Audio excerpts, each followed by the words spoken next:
When the waste toner box becomes full, the symbol for replacing the waste toner box blinks and the message "Dispose of used toner" appears. Open the waste toner box cover. Pull out the waste toner box until you can see its opening. Place the waste toner box on a large sheet so as not to dirty the floor. Take the new waste toner box out of the carton.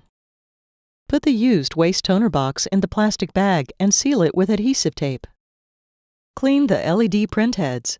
A. Pull down the 4 green levers located under the toner cartridges. B. Take out the green cleaner inside the cover. C. Hold the cleaner with the black part on the top of the cleaner upwards. D. Insert the cleaner through the service hole of each color developer unit to clean it.